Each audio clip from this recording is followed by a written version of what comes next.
Bueno, mis hermanos, acompáñenme por favor a Lucas capítulo 8, que hoy vamos allá a concluir el estudio de este capítulo que en lo personal y esperaría en el Señor que haya sido igual para ustedes, pero para mí ha sido de muchísima bendición ver cada uno de estos relatos acerca de nuestro Señor, cómo la naturaleza no ha podido eh, hacer frente al poder de su palabra, ni como las huestes de maldad tampoco han podido resistir, eh, poder ver el Señor actuando en su poder y la enseñanza de hoy no es distinta.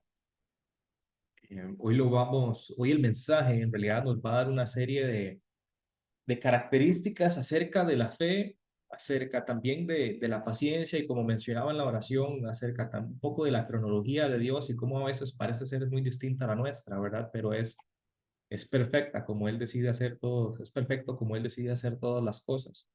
Entonces hoy vamos a estudiar Lucas capítulo 8. Vamos a terminar el capítulo del versículo 40 al 56. Dice así el texto. Tiene como título en mi Biblia La hija de Jairo y la mujer que tocó el manto de Jesús.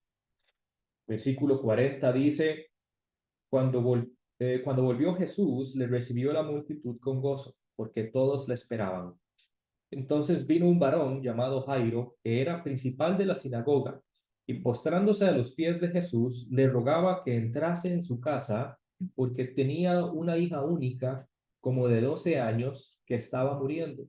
Y mientras iba, la multitud le oprimía. Pero una mujer que padecía de flujo de sangre desde hacía 12 años y que había gastado en médicos todo cuanto tenía, por ninguno había podido ser curada. Se le acercó por detrás y tocó el borde de su manto y al instante se detuvo el flujo de sangre. Entonces Jesús dijo, ¿quién es el que me ha tocado? Y negando todos, dijo Pedro y los que con él estaban, Maestro, la multitud te aprieta y oprime y dices, ¿quién es el que me ha tocado? Pero Jesús dijo, alguien me ha tocado porque yo he conocido que ha salido poder de mí. Entonces, cuando la mujer vio que no había quedado oculta, vino temblando y postrándose a sus pies, le declaró delante de todo el pueblo por qué causa le había tocado y cómo al instante había sido sanada. Y él le dijo, hija, tu fe te ha salvado, ve en paz. Estaba hablando aún cuando vino uno de casa del principal de la sinagoga a decirle, tu hija ha muerto, no molestes más al maestro. Oyéndolo Jesús le dijo, no temas, cree solamente y serás salva. Entrando en la casa, no dejó entrar a nadie consigo, sino a Pedro, a Jacobo y a Juan, y al padre y a la madre de la niña. Y lloraban todos y hacían lamentación por ella. Pero él dijo, no lloréis, no está muerta, sino que duerme. Y se burlaban de él sabiendo que estaba muerta. Mas él, tomándola de la mano, clamó diciendo, muchacha, levántate. Entonces su espíritu volvió, inmediatamente se levantó y él mandó que se le diese de comer. Y sus padres estaban atónitos, pero Jesús les mandó que a nadie dijesen lo que había sucedido. Entonces esa es la porción que nos corresponde estudiar hoy. Eh, Nada más para ponernos en contexto, recuerden que tenemos un contraste acá interesante porque Jesús viene de la región de Gadara, donde había estado brevemente, donde tuvo el encuentro con el endemoniado Gadareno, donde Jesús hace una vez más una manifestación de su gran poder y dominio, inclusive sobre las huestes de maldad, haciendo que Legión salga de un endemoniado y bueno, estos demonios van hacia un hato de cerdos y los cerdos eventualmente se tiran de un peñasco y mueren ahogados.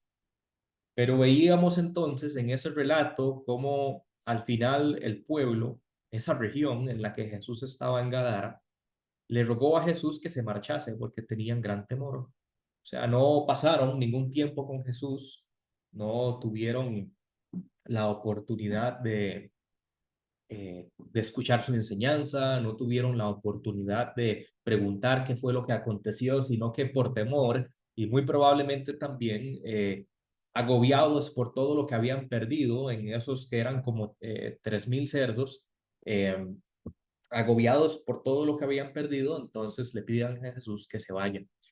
Lo cierto es que ahí queda el testimonio de Jesucristo, porque aquel hombre que había sido liberado de la condición paupérrima en la que estaba, le pide a Jesús que si puede seguirle. Y Jesús le dice, vuélvete a tu casa y cuenta que cuán grandes cosas ha hecho Dios contigo. Y él se fue publicando por toda la ciudad cuán grandes cosas había hecho Jesús con él.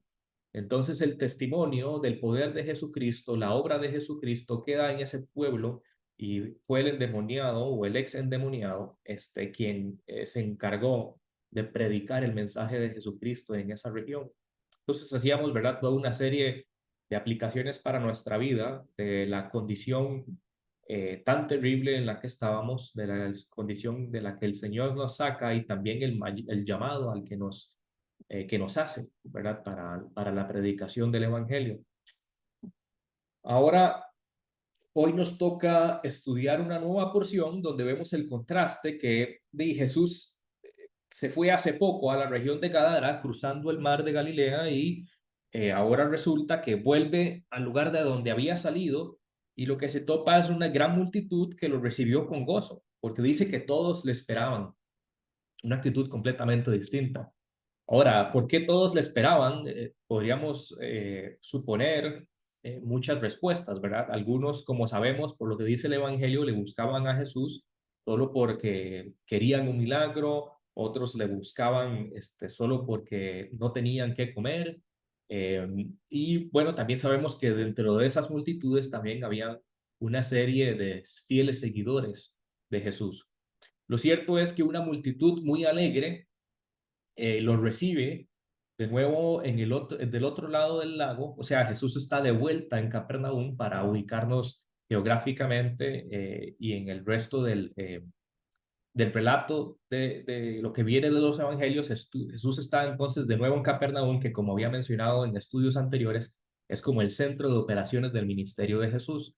Y lo que acontece entonces es que, estando ahí una multitud esperándole y alegre, vino un varón llamado Jairo, que dice que era el principal de la sinagoga. O sea, él era quien se encargaba de que todo en la sinagoga estuviera perfecto. Él era el encargado de mantener la sinagoga en orden, de encargado de toda la logística, tal vez, por decirlo de alguna forma, de una sinagoga.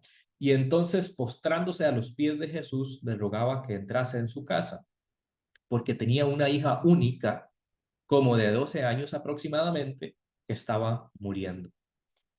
Entonces, en medio de la multitud que rodeaba a Jesús, aparece este personaje llamado Jairo, una persona destacada por ser principal de la sinagoga. O sea, esta persona, o Jairo, era reconocido por todos por ser el principal de la sinagoga. Era una persona conocida en la región. Y entonces este hombre se presentó delante de Jesús rodeado de la gran multitud, y todos vieron como entonces uno de los principales religiosos de la época estaba acudiendo a Jesús. Pero cuando llegó a la presencia de Jesús, no es el relato usual que leemos acerca de los religiosos de la época. Lo que estamos acostumbrados a leer acerca de los religiosos es que llegaban cerca de Jesús o para probarle, o para hacerle preguntas, o para acusarlo de alguna cosa, pero la actitud del principal de la sinagoga es distinta. Llega en una condición de humillación. Él viene y se inclina delante de Jesús y se echa al suelo ante el Señor, sin tener en cuenta la reputación que él tenía como el principal de la sinagoga, las características o la perspectiva que tenía la gente acerca de él, siendo uno de los principales religiosos de la zona. No toma en cuenta nada de eso, sino que llega y se pone de rodillas delante del Señor. Ahora, no creo yo que lo haya hecho un señal de adoración, porque lo cierto es que Jairo aún no conoce a Jesús desde una óptica mesiánica, pero sí lo hace, o es muy tal vez evidente interpretar, que es una señal de profundo respeto hacia Jesús. Un líder de la sinagoga jamás hubiera hecho algo semejante, pero solo alguien que reconoce que Jesús es una persona distinta, que reconoce que tiene un poder de parte de Dios distinto, puede llegar y humillarse de forma semejante acerca de Jesús. Él estaba persuadido de que Jesús era una persona distinta y también tenía la fe suficiente para hacer el viaje desde su casa personalmente, dejar a su hija que estaba muriendo, o sea, estaba agonizando ya, dejar a su hija en manos de alguien más para él ir personalmente a los pies de Jesús y rogarle que por favor fuera a su casa a ver si era posible sanar a su hija. Ahora, el paralelo de este texto en Marcos nos dice que él le rogaba insistentemente a Jesús que por favor, o sea, él rogaba a Jesús que por favor lo acompañara pronto a su casa porque su hija estaba agonizando. Él sabía que el tiempo estaba cerca, que era cuestión de tiempo para que ella nada más pereciera. Y era una hija única, era la única hija que él tenía de 12 años. Entonces, imagínese usted, por favor, la situación de lo agobiado que podía estar Jairo.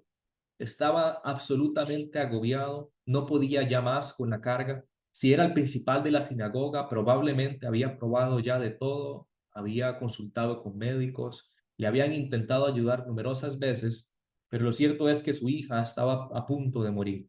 Y entonces Jairo tiene la fe para salir de su casa, ir al encuentro de Jesús con la esperanza de que Jesús atendiese su llamado y fuere a su casa para sanar a su hija. Lo cierto también es que entonces Jesús atiende el llamado de Jairo. Nos dice el texto que, que en el versículo 42, que porque dice la segunda parte del versículo 42, y mientras iba, la multitud le oprimía. O sea que Jesús decidió ir camino a casa de Jairo para ver a su hija y sanarla. Y entonces, mientras iba, la multitud le oprimía. Y lo que siguiente que nos dice el relato es que aparece una mujer, un segundo personaje, una mujer que padecía de flujo de sangre desde hacía 12 años. Es curioso también observar, esto es como un comentario ahí, una nota al lado, curioso observar que también ella tiene el flujo de sangre hace 12 años, que es aproximadamente la misma edad que tiene la hija de Jairo. Pero bueno, esta mujer padecía de un flujo de sangre desde hacía 12 años y que había gastado en médicos todo cuanto tenía y por ninguno había podido ser curada. Esta es la situación de este personaje que se nos introduce ahora. Entonces aquí hay cosas bastante claras que nos quiere dar a entender Lucas en este relato. Lo primero es que hay un pensamiento que es claramente semítico o un pensamiento claramente judío o en relación a la ley por la forma en que se describe la enfermedad que ella tiene, que es que ella padece de un flujo de sangre desde ahí hacía 12 años. O sea, tenía 12 años de tener un flujo de sangre que no era sano, no era parte del ciclo normal de la menstruación de la mujer, sino que desde hacía 12 años el flujo de sangre no se detenía. Entonces, lo que nos quiere decir el texto al relatar la enfermedad de esta mujer de esa forma, como un flujo de sangre, nos da a entender varias cosas. Primero, la característica de la enfermedad, que es muy obvia, pero segundo, que es que es la situación social en la que esta mujer se encontraba también. Porque al padecer esta condición, esto significa que esta mujer, desde hacía 12 años, ella estaba permanentemente de forma, ella estaba permanentemente ritualmente impura. O sea, ella no podía formar parte de todos los rituales religiosos de Israel, no podía estar en contacto con las personas tampoco, producto de su enfermedad. Entonces su enfermedad no solo era terrible y agobiante físicamente hasta el punto que estaba sumamente debilitada, nos dice Marcos también, sino que eh, había perdido contacto con la mayoría de la sociedad.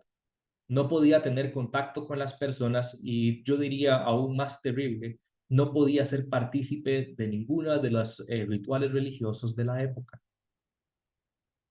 Era constantemente apartada por todas las personas y también por los religiosos. Y nos dice el texto que para terminar de agravar la situación de esta mujer, es que parece ser, por la forma en que lo relata Lucas, que ella en algún momento había sido una mujer adinerada, había tenido acceso a una gran cantidad de doctores, había visitado muchísimos doctores para ver quién le podía ayudar con la situación en la que se encontraba. Y había gastado todo cuanto tenía para ver si encontraba una cura. Pero lo cierto es que nunca encontró a alguien que le ayudara con eso. O sea, es una situación triplemente trágica. Estaba sumamente enferma y debilitada desde hacía 12 años. O sea, considere usted eso, ¿verdad? Lo que significa estar enfermo por 12 años, una situación sumamente terrible. No solo eso, sino que estaba ritualmente impura, por lo que no podía entrar en contacto con nadie, y mucho menos con cualquier ritual religioso, de manera que entonces, imaginen lo aislada que se podía sentir esta mujer, que ni siquiera de los eventos de la sinagoga podía formar parte. Y por último, ya no tenía con qué vivir, porque todo cuanto tenía lo había gastado en médicos. Me puse a investigar un poco como parte de la enseñanza. Yo dije, bueno, que había gastado en multitud de médicos, había ido y consultado muchas consultas con diferentes médicos, y gastó todo cuanto tenía. Entonces me puse a pensar como qué clase de remedios podían darle. Y lo que me di cuenta es que si bien sí había una medicina, digamos como tal vez un poco más científica, también estaba muy mezclada la medicina con un poco de superstición por parte de algunos grupos. De hecho, si usted lee el Talmud, se va a dar cuenta que muchas de las prescripciones que se dan para enfermedades, por ejemplo, como la que ella tenía, son absolutamente ridículas, que no tienen ningún fundamento científico o médico como para poder curarla. Entonces, les doy un ejemplo nada más que encontré, pero para que una mujer se curara de un sangrado frecuente, dice que se tenía que cavar 7 hoyos en los cuales se quemarían cimientos de viñas, perdón, no podadas, y la mujer, teniendo en su mano un vaso de vino, se sentaría sucesivamente al borde de cada hoyo, y cuando se levantara, quien estaba haciendo la curación le gritaría de frente, cura tu flujo. O sea, es más un ritual que algo médico. Es posible que esta mujer haya pasado por cosas tan ridículas y tan absurdas que fueran inclusive hasta humillantes para ella, para tratar de ser sanada y salir de la situación en la que estaba, pero no había encontrado nada que le ayudara. O sea, ella estaba, eh, humanamente hablando, podríamos decir que esta mujer no tenía ningún tipo de esperanza. La situación era apremiante, estaba enferma, se había arruinado económicamente, no tenía recursos probablemente ni siquiera para lo básico, y para culminar era una persona ritualmente impura, por lo que había perdido también toda posición social. Entonces, lo cierto es que en esta terrible situación, y no habiendo sido curada por ninguno de todos los médicos que había consultado, el versículo 44 nos dice que ella se le acercó por detrás a Jesús. Entonces esa mujer aparece en la escena, se le acerca por detrás a Jesús y tocó el borde de su manto. Y dice el texto que al instante se detuvo el flujo de su sangre. Entonces vean qué interesante, porque hay una serie de cosas aquí que podemos observar. O sea, hay una multitud que oprime a Jesús. Y entonces esta es la oportunidad que ella tiene, siendo ritualmente impura, que en medio de este trajín de personas, poder llegar a Jesús sin ser vista y sin ser reconocida. Ahora, el motivo por el que llega por detrás también es evidente. Si llegara por delante, sería mucho más sencillo que su cara fuera reconocida, que la multitud la reconociera y fuera apartada y perdiera la oportunidad de poder tener contacto con el Señor. Pero ella dice que aproximándose por detrás, ella abriéndose paso a como fuera posible en medio de la multitud, haciendo un gran esfuerzo, porque recuerden que estaba sumamente enferma y sumamente debilitada. Y entonces el texto nos dice que alcanzando ya, estando atrás de Jesús, tocó el borde del manto de Jesús. Ahora, esta palabra del borde del manto de Jesús se refiere a la última parte tal vez de la túnica, como el borde final, la parte que está como más cerca de los tobillos tal vez de Jesús. Entonces, a esto es a lo que se refiere cuando dice que tocó el borde del manto de Jesús. O sea, esta mujer llegó, caminó en medio de la multitud y por último se hizo probablemente casi tirada para poder por lo menos tocar con su último esfuerzo el borde del manto de Jesús. Su fe era firme. Ella estaba segura que con solo tocar la vestimenta de Jesús, su enfermedad desaparecería.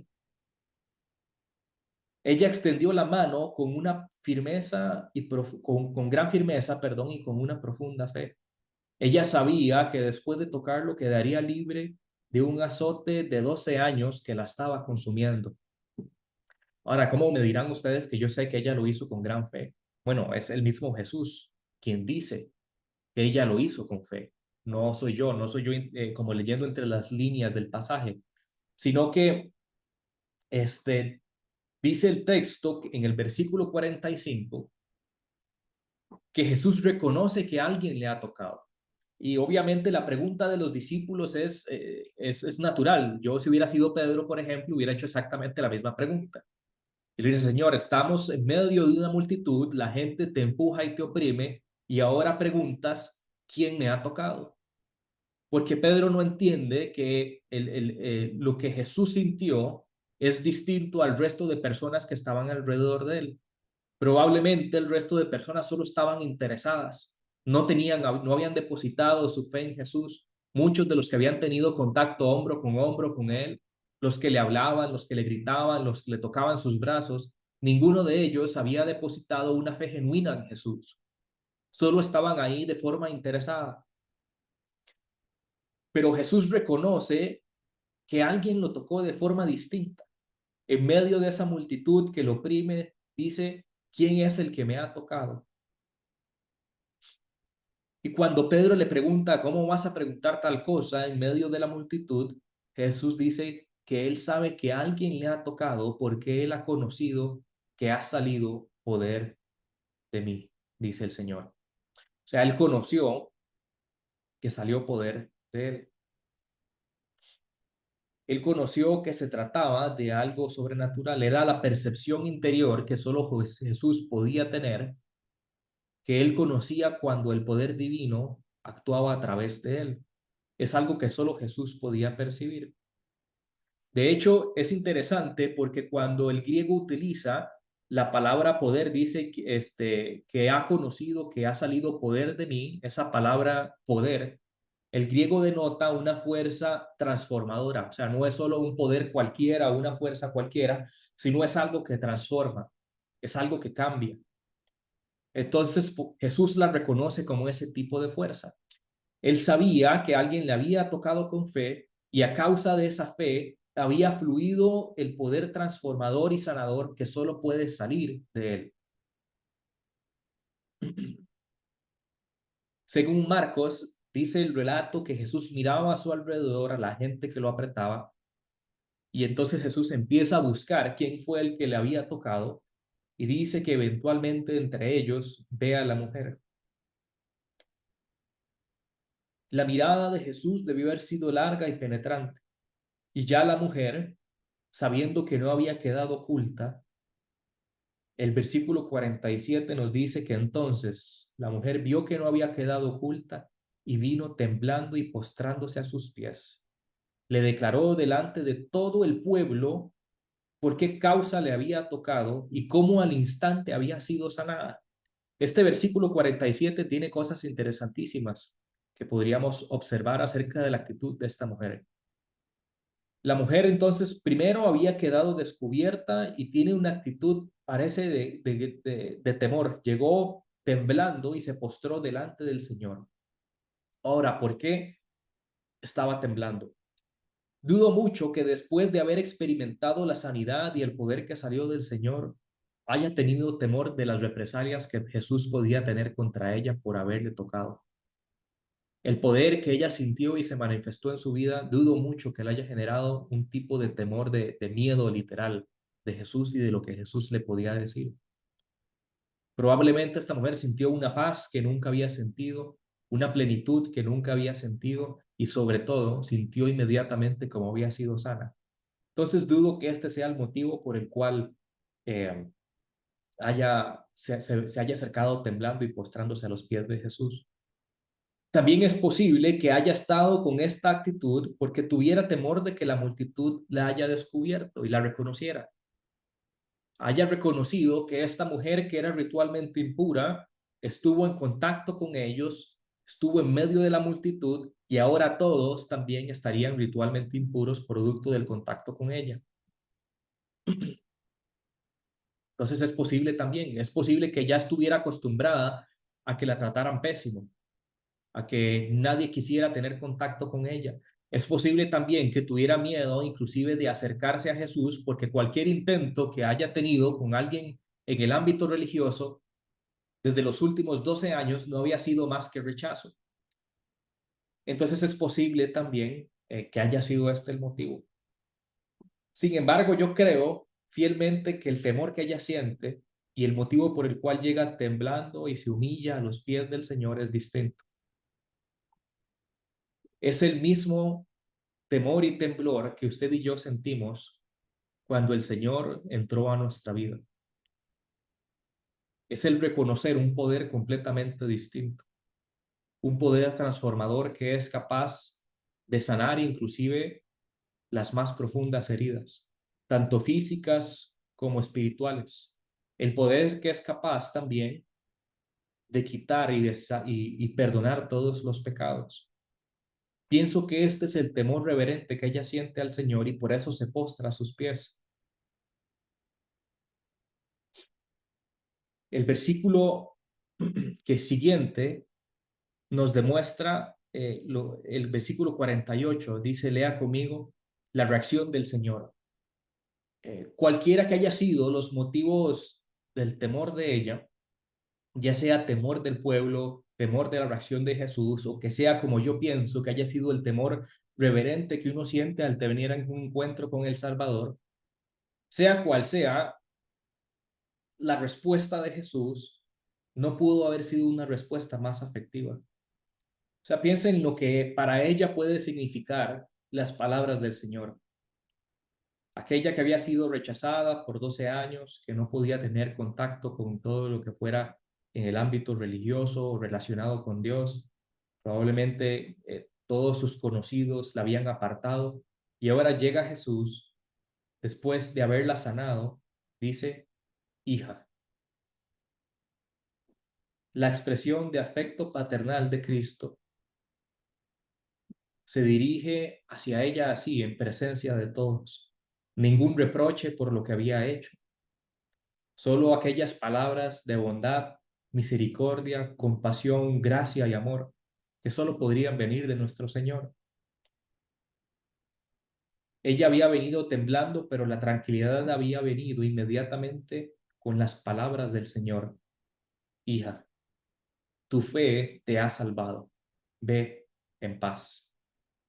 O sea, es claramente, él sintió que alguien lo tocó de forma distinta porque esta ocasión alguien lo tocó con fe.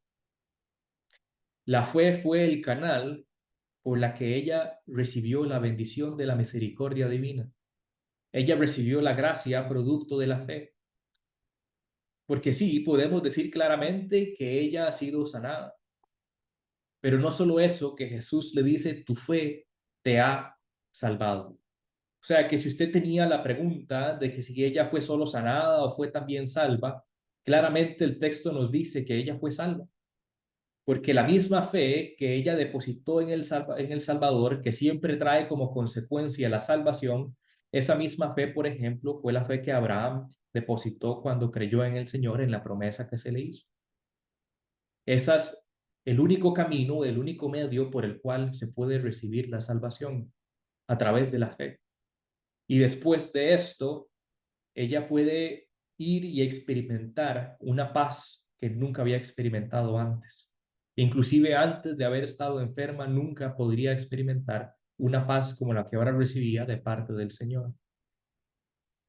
Pero bueno, el texto continúa y el relato continúa y nos dice que estando aún en medio de esto y estando hablando aún Jesús, no sabemos cuánto tiempo había pasado en todo este relato, no sabemos si fueron 5 minutos, si fueron 30, no sabemos cuánto fue, pero dice que estaba hablando aún y vino de casa del principal de la sinagoga a decirle que tu hija ha muerto, no molestes más al maestro. Jairo recibe noticias desgarradoras. Ya no tiene sentido seguir rogando al maestro que vuelva. Ya no hay punto en seguirlo molestando. ¿Para qué voy a seguirle preguntando que vamos a mi casa? ¿Para qué le seguiré insistiendo si ya su hija había fallecido? Ya no es necesario molestar al maestro. Todos entendían que humanamente hablando ya no había solución al problema. Había fe en que que si Jesús llegaba a tiempo, ella podía ser sanada, así como acababa de ser sanada la mujer al frente de Jairo, porque lo cierto es que Jairo estaba aquí presente también. Pero ahora la muerte de la hija de Jairo se deshace de toda esperanza aparente en medio de los que estaban ahí. ¿Para qué seguir molestando al Salvador? Se vuelve como un muro que es imposible de cruzar, un muro que se interponía en la fe de Jairo. Si su fe ya estaba vacilante antes, cuando llegó a donde el Señor, es posible que a este punto ya estuviera completamente apagada cuando escuchó las palabras. Pero oyendo Jesús las palabras, le da palabras de ánimo a Jairo. Le dice, no temas, cree solamente y serás salvo. El Señor le da las palabras de ánimo, perdón, que Jairo necesitaba. Es interesante porque parece ser que Jesús hace inclusive caso omiso a las palabras que tenía el mensajero. Es como si no las hubiera escuchado, como si no le hubiera aportado. Hubiera sido cualquier otra frase o que haya sido murmurada por el resto de la multitud que estaba ahí. Jesús nada más le dice, no temas, cree solamente y serás salvo. La fe de Jairo, que en cierta medida era imperfecta, sabía que Jesús podía sanar, pero le costaba pensar que fuese posible que resucitase a su muerte. Pero una vez más, por las palabras de aliento del Señor, Jairo decide depositar su fe y caminan juntos hasta el lugar donde está su hija, fallecida. Cuando todo parece desmoronarse, parece ser que la fe en Jesús es quien sostiene a Jairo. Y dice el versículo 51 que entrando en la casa, no dejó que nadie entrase consigo, sino que solo Pedro, Juan y Jacobo. El padre de la niña y la madre de la niña también son los únicos que pueden entrar. Y dice que todos hacían lamentación, lloraban y hacían lamentación por ella. Aquí esta porción del pasaje también es interesante porque este llorar y lamentación en realidad es un llorar y lamentación falso, ¿sabían?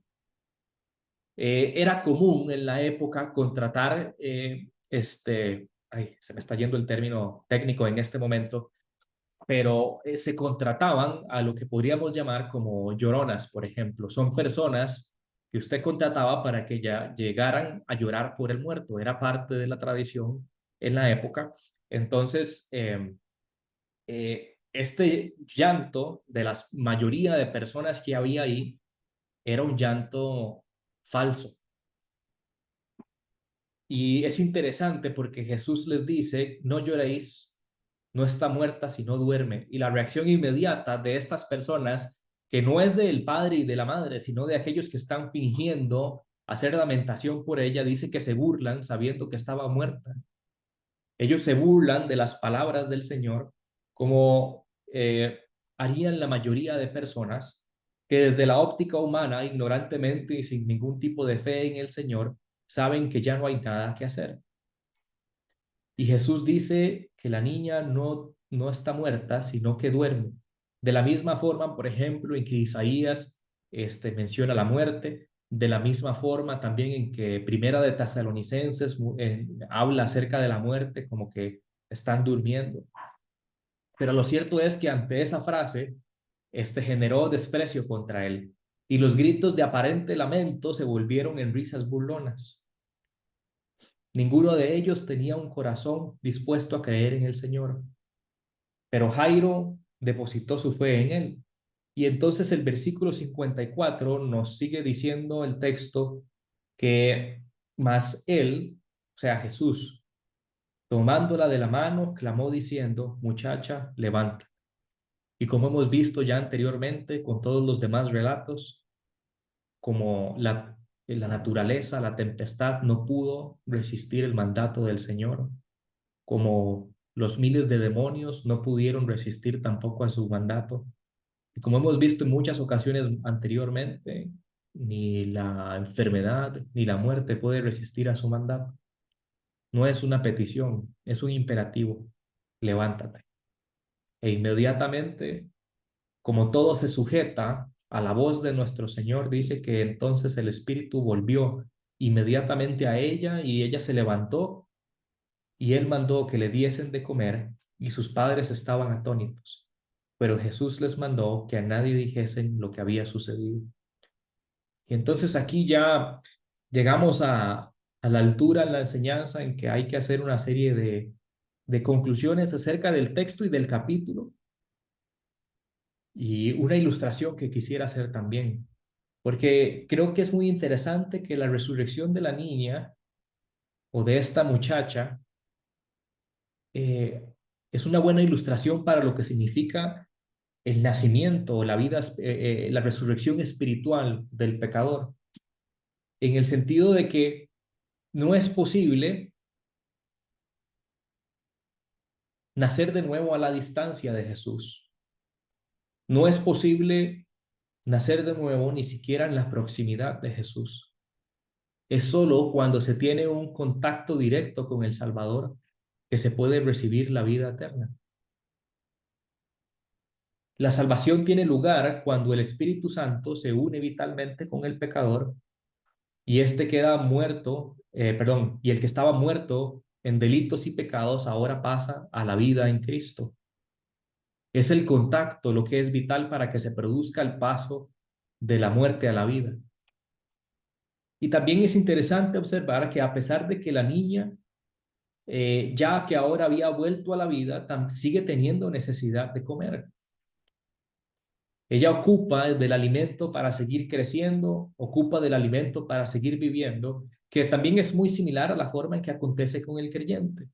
Una vez que hemos recibido la vida eterna, es necesario que sigamos alimentándonos con la palabra.